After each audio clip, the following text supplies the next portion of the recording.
Nasa Pilipinas na nga ang Ivory Coast, ang isa sa mga makakalaban ng Gilas Pilipinas sa kanilang huling tatlong tune-up game, maliban nga sa Mexico at gayon na rin sa Montenegro. Ang Ivory Coast nga ay number 42 sa FIBA World Ranking, samantalang ang Gilas Pilipinas naman ay number 40 sa FIBA World Ranking.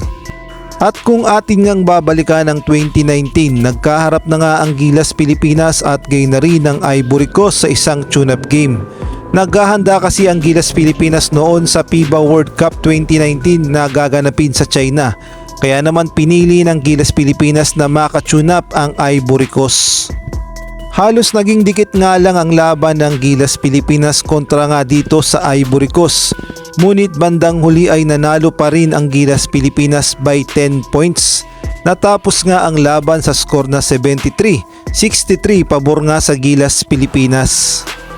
At bukas nga ay muli ngang magkakaharap ang Gilas Pilipinas at gayon na rin ang Ivory Coast sa isang closed door tune-up game sa ikalawang pagkakataon. At ayon nga sa mga report ay mukhang mas tumangkad na ang line-up ng Gilas Pilipinas dahil ayon sa aking nasagap na mga report, ito nga yung roster ng Ivory Coast. Halos nag-a-average din sila ng 6'7", 6'8 hanggang 6'10, halos kapareho lang ng height ng Gilas Pilipinas. At marami naman ang nagsasabi na chance na ito ni Renz Abando na magpakitang gilas sa mangyayaring closed door tune-up game ng Gilas Pilipinas kontra nga sa Ivory Coast.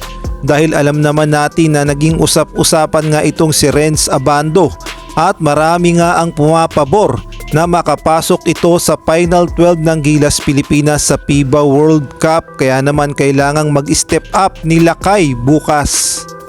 Sa ibang balita naman, nagsuspindi nga ang ating Pangulong Bongbong Marcos upang mabigyan daan ang pagbubukas ng FIBA World Cup sa August 25. Ayon nga sa mga report ay sinuspindi ng ating Pangulong Bongbong Marcos ang lahat ng klase sa Metro Manila at gayon na rin sa Bulacan at ang lahat ng pasok ng government employee. Kaya naman sa August 25 ay special holiday upang mabigyan daan ang FIBA World Cup at ay na rin sa mga report ang ating Pangulong Bongbong Marcos ang mangunguna sa ceremonial toss ng Gilas Pilipinas sa FIBA World Cup.